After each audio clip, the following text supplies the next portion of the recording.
just shamed her all of the time and was like, you're the reason why I'm not a good wife. You're the reason why I'm potentially traumatizing my toddler and I'm going to be a really bad mom. And when Kelly came and worked with me, we realized that my inner teen actually has something really good to say.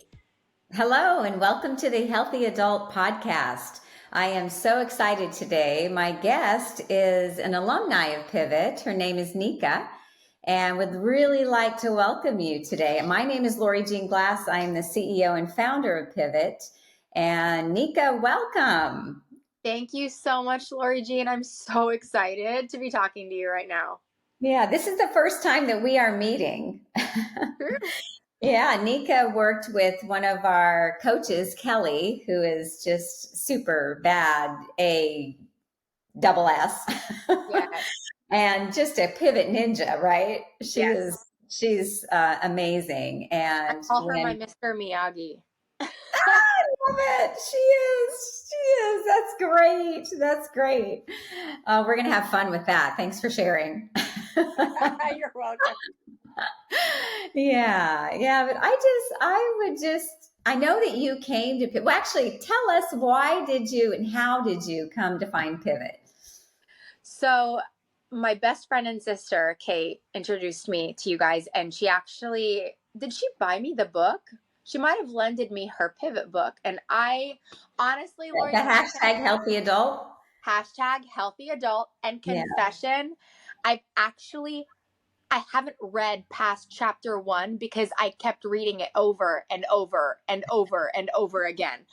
I mean, honestly, this book is going to last me a really long time. It's just so full of such rich awakening and revelation that I was like, what? And so I just keep going back over and over it's like just messy with highlighters and notes. But I really felt like I needed to take the next step with Pivot because I was struggling so much with my pregnancy and the hormones, and it was bringing me back to a lot of post-traumatic just incidents and experiences that happened when I was in abusive relationships. So that's when I tapped you guys in.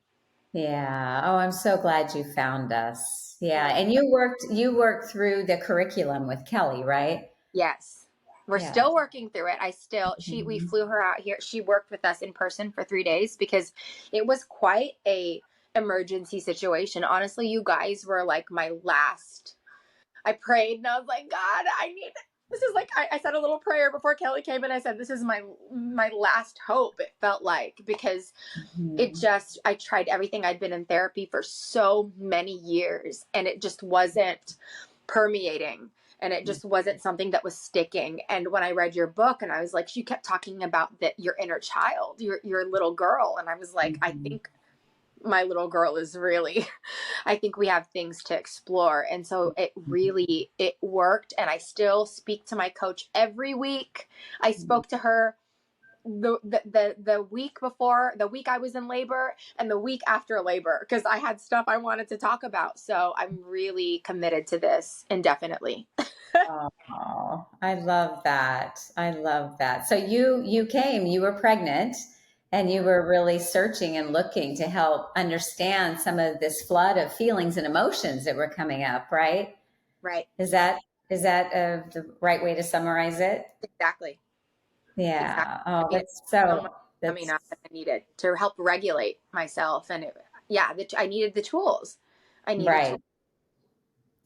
And were you surprised when you did? I don't know if all of our listeners understand developmental parts, looking at the child, the teen, and the adult life, and those times of our lives when we onboard different experiences, feelings, so much that happens that really imprints and creates the way that we navigate relationships and so much more. Yeah.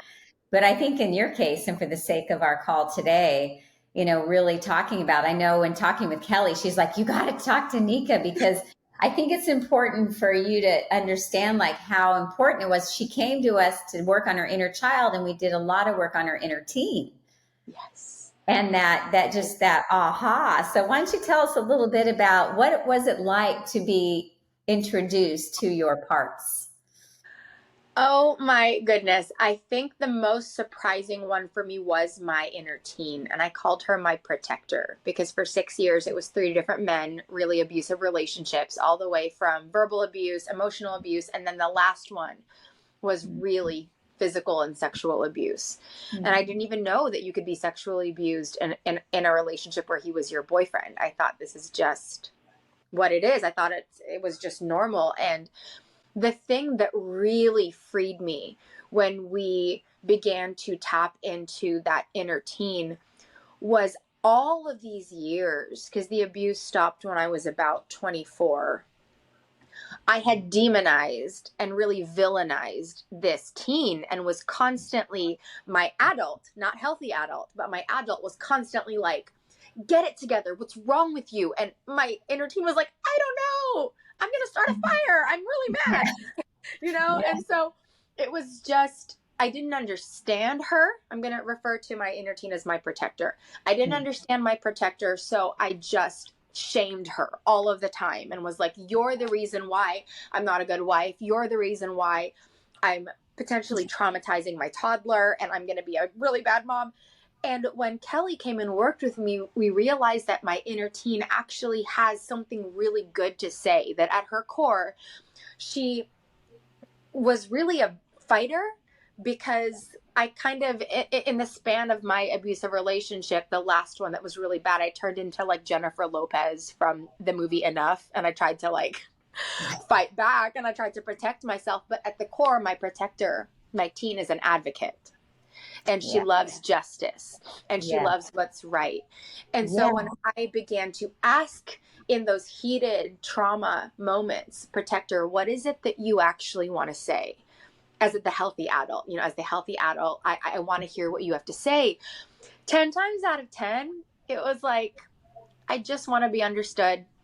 And this is the message that I want to say. And so my husband was able to finally understand what I really needed versus, just that, wah!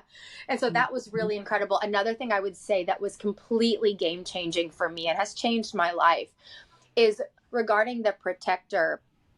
I never, ever thought that teen in me that had so much, I just didn't have closure, right? Because a lot of women who are dealing with abusive relationships, you need to get out of that situation. And it's not necessarily a situation that is safe for you to sit down across from the abuser and ask questions in a safe environment, right? So when that relationship ended, I felt like there were so many loose ends and I didn't get to process a lot of that. And so there was an activity where Kelly actually figuratively, symbolically put a chair in the middle of the room, and I, as my teen, got to confront and in all my different parts, my inner child and my teen and my adult, and then finally my healthy adult, got to confront my abuser. Yeah, they run the bases, right? You ran the bases. The bases. And I cannot tell you, I mean, I will never forget that experience for as long as I live. It was the most, I at one point I was weeping. At another point I was screaming so loud that it felt like the walls were shaking. And there was so much healing that happened that day. I got to confront my abuser in a healthy way and got to heal at another layer that I never thought was possible. Oh, I love that for you. Wow. Yeah, I'm just taking that in. I love that.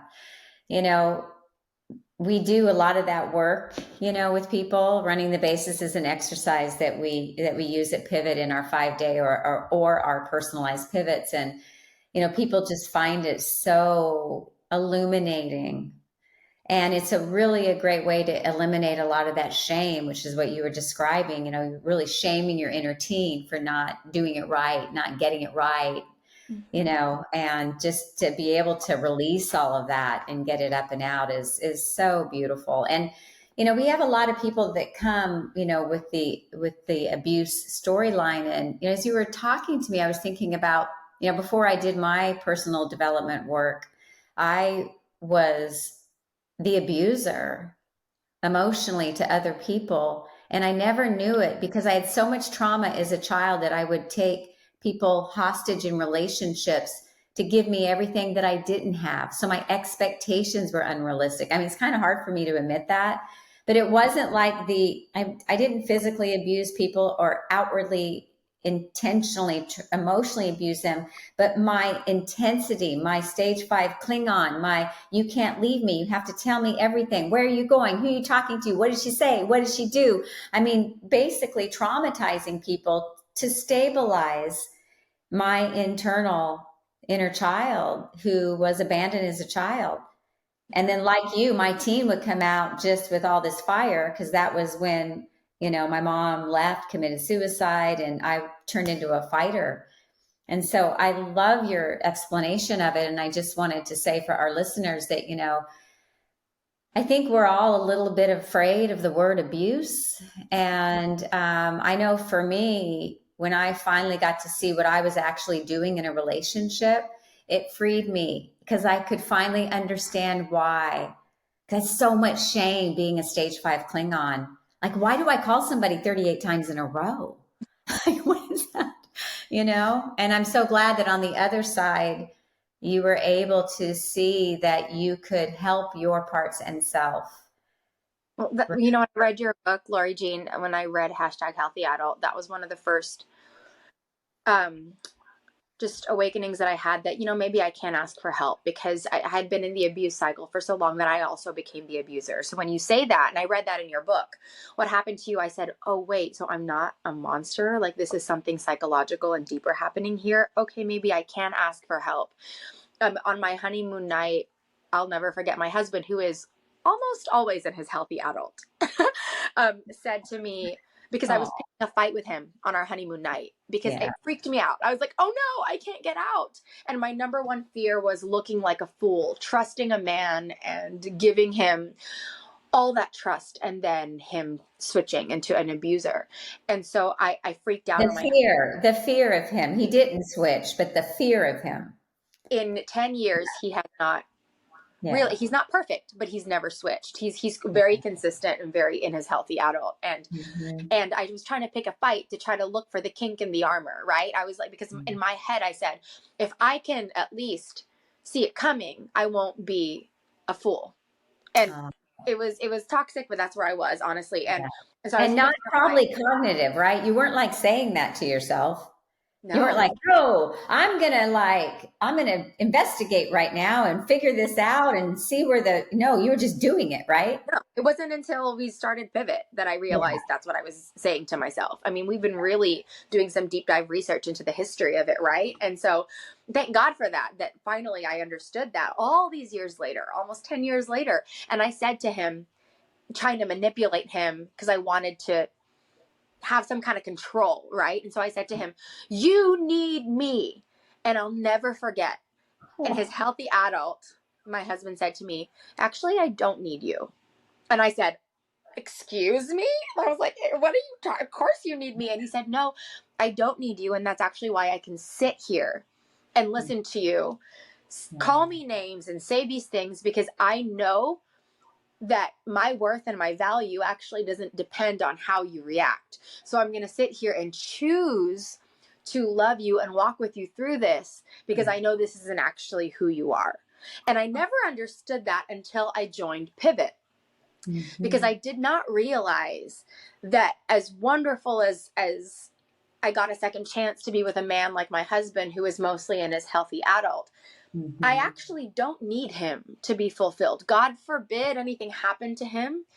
I am able to have the tools in my toolbox to regulate, to heal, to understand myself. And my worth and my value is not dependent on anyone else, no matter how toxic or healthy they may be. And that has freed me to really enjoy the relationships that I'm in. Yeah. Oh, I love that for you. Thank you. It's awesome. I'm really enjoying it. It's different. Tell us totally different. Oh, I love that. How have the tools helped you guys in terms of, what do you do with what you've learned at Pivot? Like, So realistically, my favorite one is when I'm feeling flooded. The fastest tool that I love is, all right, I'm going to acknowledge it's, what am I thinking right now? Okay, what am I feeling? What do I want to do? Whether I'm, in my inner child tantrum or a teen who's just wanting to cuss everybody out. Mm-hmm. So I acknowledge that because it matters.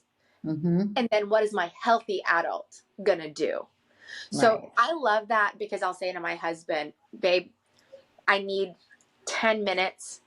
Can you please just give me 10 minutes to just sit with myself for a second? I just need to regulate and come back after 10 minutes. That was really important for me because my trigger is abandonment.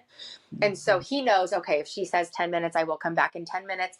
And in that 10 minutes, it's very simple.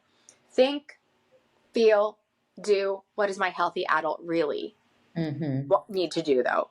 Right. And we use that a lot. That's the one that we use the most. Also, when I'm when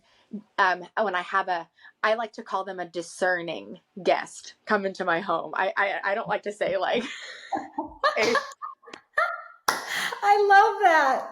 What a healthy adult way to say it. Yeah, when I have a discerning guest come into the home, I love to do this exercise that Kelly, like, we do it all the time, especially with birth, right? Postpartum, you have a lot of discerning guests coming to, Yeah. and we talk about, okay, what are safe topics that we can talk about? What are things that will really help in conversation and in just relationship with them, help us flourish? And that boundaries, right? Circle boundaries, and what are our boundaries that maybe we stay away from, or how can we reframe, and so I love those two the most. Yeah, that's very cool. Yeah, that think, feel, and do is that relational alignment that we talk about a lot. That's very, very, And I very, just need it really simple when I'm yeah. flooded. I need it just easy and Well, simple, so I love simple it. is our superpower, right? Like when I was creating a lot of this, I remember I just kept saying to myself, you know what? People need to get it in real time. Because I had so much knowledge about who I was and what was going on and the complexities. I understood attachment disorder, all the things that I had that make me, right? I understood all of them and I read all the books and all this. You have to do all this stuff. But when I'm there in it, I need to grab something that's right there, readily available in my mind that won't be too hard to be able to internally take action with. So I love that you're describing that. I love it, love it, love it. But you said something that I really think is important if you're open to it and you can discern. You mentioned that abandonment is your thing. So clearly this behavior happened not just because of the abuser, but there's some stuff that happened in your childhood. Can you tell our listeners, like, what instilled your abandonment button? Oh yeah, my mama. And it's funny because in our household, we do a lot of hand over heart now since I've started Pivot. And what's amazing is I was blaming a lot of people that really, and like blaming a lot of situations that actually happened a lot further on in my timeline. And I realized that my mom, when I was a little girl and she hid from me in the closet because she didn't know what to do with my temper tantrum, that actually had nothing to do with me. And what's amazing is I was able to realize that working in Pivot with Kelly, and as a mother of two littles, 2 years old and younger, I realized, like, wow, when I'm feeling flooded, when I'm feeling dysregulated, it actually doesn't have to do with my child.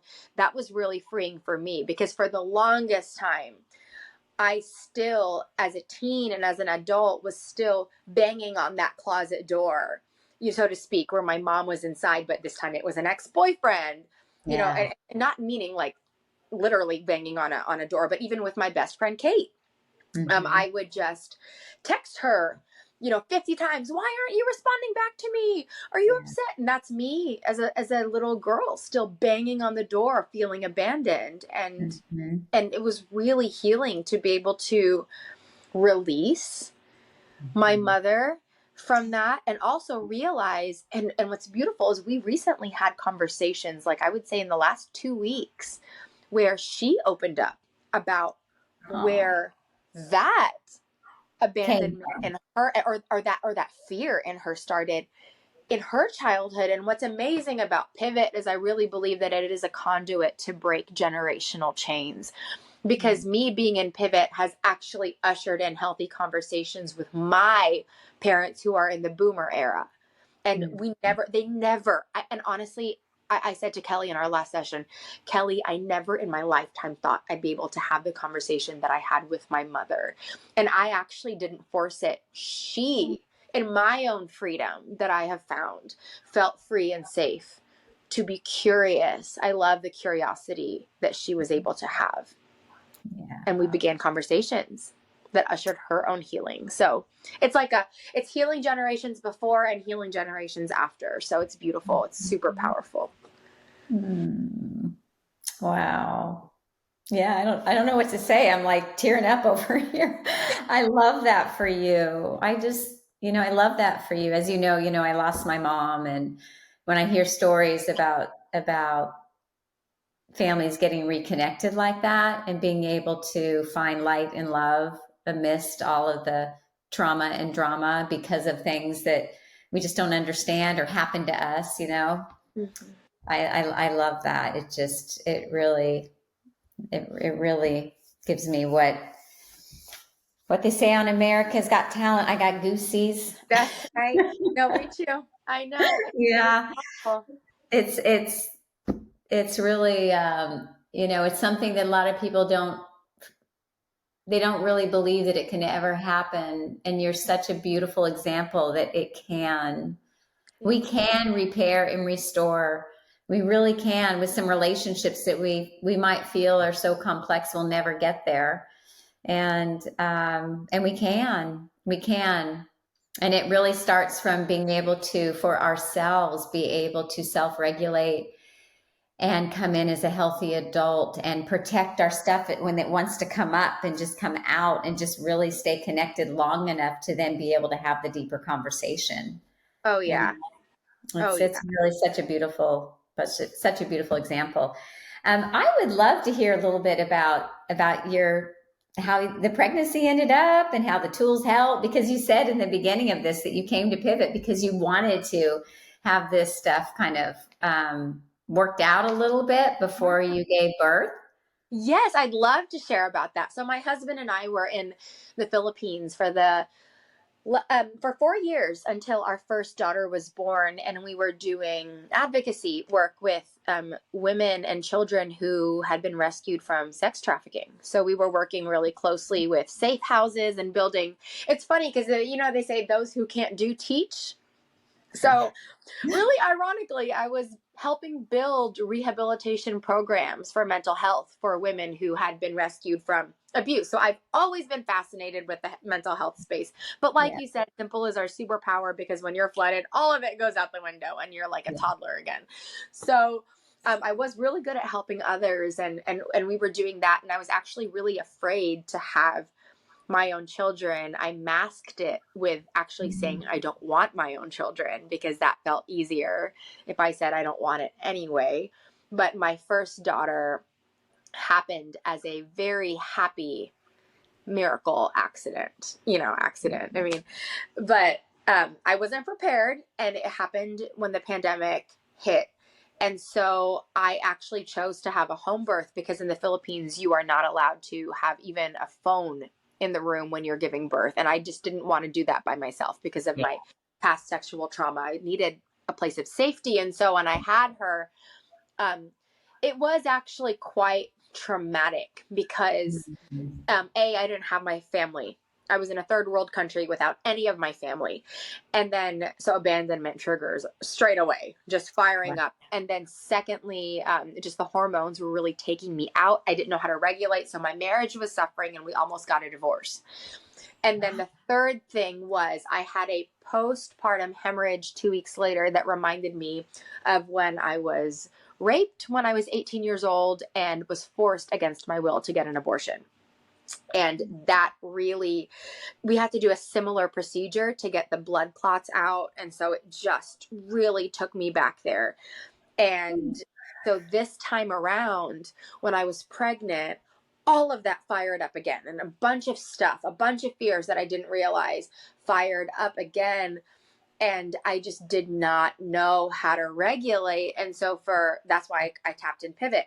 Now, after I had the baby, my medical team was completely aware of the postpartum hemorrhage and knew to watch out. And they were very excellent, very diligent, but that didn't stop. I call, the shadows and the invisible, the invisible ghost saying, oh, it's probably going to happen again. All those fears came back after I had my second baby a month ago. And it was actually interesting because I gave birth, I pushed for under 7 minutes. And that was a miracle. I had a birth that had no pain. We had no pain. I had an epidural this time. It was different from my home birth. And my home birth was 19 hours. So 7 minutes versus, it was pretty awesome. And I had the best care. And what surprised me, Lori Jean, is actually the joy was the most terrifying emotion, because I had so much joy, and in my past had been so used to being joyful and then having it taken away, that the fear of, oh no, what if I lose this? What if I start bleeding? Crept up really soon after all that joy happened. And it was so beautiful. And I was just waiting for the other shoe to drop. And so in that hospital room, I didn't even have to call Kelly because I knew what was happening. I used my tools. I picked up my tools and said, okay, what am I thinking right now? I'm thinking that my body is just going to explode itself and I'm going to start bleeding out. Okay. What am I feeling? I'm feeling really out of control and I don't know what's going to happen. I'm scared. What do I want to do? I want to go down the rabbit hole of WebMD and look up all of the things that could go wrong with me. But what is my healthy adult know? And what is my healthy adult going to actually do? And I said, okay, I'm going to pull out my list that I worked on with Kelly weeks before that I knew this was going to happen. And my list said, what do I know about the bleeding situation? And we had a list of like 10 things. It was like, I'm at the #1 hospital for women. My doctor and my whole team are aware of my medical condition. We've already talked about what's going to happen to prevent it and what's going to and I went down the list of things that I know. And that's what my healthy adult did. And I could literally feel my body begin to regulate. My heartbeat was going ba ba ba ba ba. It started to slow. I was feeling hot and clammy. I started to feel normal again. And that is how logical and just you can grab these tools in real life. In a situation that would have had me totally on the crazy train. If you read the book, you should read the book, of just spiraling out and going down the WebMD rabbit hole. I was able to, without even my pivot coach, I was able to summon the tools myself in that delivery room and have an extremely positive birth experience from beginning to end. It wasn't perfect, but we didn't get on the crazy train, and that was pretty cool. Yeah. And step into that joy. Yeah. Yeah, of the birth of what did you have? I Tell had us. a girl. She's a little Little girl. girl. What's her name? Her name is Zuri. And what's funny is her whole name is Zuri Marie Ijoma. Ijoma is Nigerian and my husband's Nigerian. And we chose that, my mother-in-law chose that name.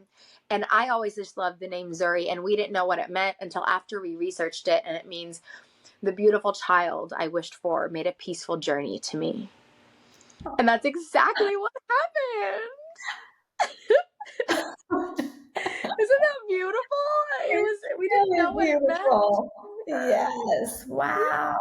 Oh, Nika, I'm so happy for you. Oh, thank you. Yeah, that is so beautiful. That is so, so beautiful. Yeah. I think so too. Yeah. Oh. And things are good with you and your husband, it sounds like. We're like, okay, so I have I do social media for a living, and we have like almost 2.4 million followers between like our family. It's a family channel. We posted a video in um, the labor and delivery room, and it went totally viral. Millions and millions of followers, because my husband and I were flirting when I was in my postpartum diaper. And and people were like, and the doctor comes in and she's like, okay, do you have any questions? And mind you, this is coming from a woman who didn't trust herself and her body for so long that I didn't want to have kids at all, because I just didn't trust myself as a mother, as a wife, as a sexual being, right? Just didn't trust myself. I said to the doctor, yes, I have a question. When can we start trying for another one? Said no pregnant woman ever, right? I said no postpartum woman ever after she just gave birth. But it was just such a empowering experience being pregnant this time around, using my tools from Pivot. And my marriage has just been reignited, right? Because it something that was so powerful that I realized was like, I was bringing my inner child and protector, like abused teen, into the bedroom with me. And I don't know about women out there, but it's not really setting the mood for women when their abused teen or their inner child is looking for or men, right? Or men. It doesn't, yes. This is not just a woman thing. It's a men thing too. It's like when we have, childhood trauma and adolescent or adult, those things, they're with us. That's why I love, Bessel van der Kolk, your body keeps the score. Yes, I have that too. It just stays with us, and building a relationship with it. I'm so grateful that I understand my abandonment button. I'm so grateful that I can feel and understand what's going on in my body now. I know when those old wounds get activated and where they come from and why.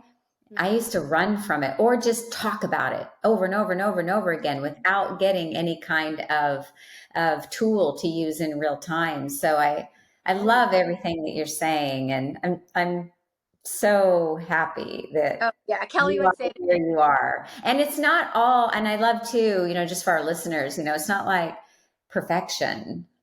Shit still happens. Life still goes on. We go through hard things, and just, I think the way that we navigate them, it's almost like I was talking to someone about Pivot one time, and he looked at me, he goes, "You mean you just got mature, LJ?"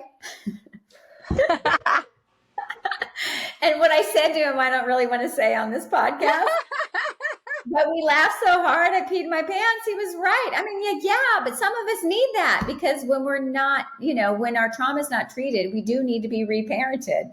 And if we can reparent ourselves and get there, then that's the relational freedom that we get, right? And what's so funny is I was always so confused. Why am I such a good mom to these little girls and these women in the safe houses, right? I worked in sex trafficking. So why am I such a good mom to them? And just like a terrible, like I just leave myself on the side of the curb. And I realized, Lori Jean, I'm actually a really great mother to my inner child. I'm quite good at it. And I think a lot of women who have now, my healthy adult is a really good mom. Like she's pretty good at it. So I just think that's so, for women who are listening, and men who are listening who had an absent father or a mother, I think the one thing I would want to say to you is, like, I'm talking to them really quick, it's not over. Like, you actually have everything you need. Like maybe you could parent in your healthy adult. You'd be surprised what messages you can say to that little boy or little girl. And it's so liberating to be able to have that at your fingertips, right? It's within you and the tools, if you'll just pick them up. That's right. You're absolutely right. And it's really helpful too for people that do the opposite, and they have children and they try so hard because of what they didn't get, and the over try creates an enmeshment that becomes super unhealthy. That's right. Yeah. Oh yeah. Thank you. And thank you for being willing to come on. And maybe at a later time, I'll have you, your husband, and your children. Awesome. Okay. Bye.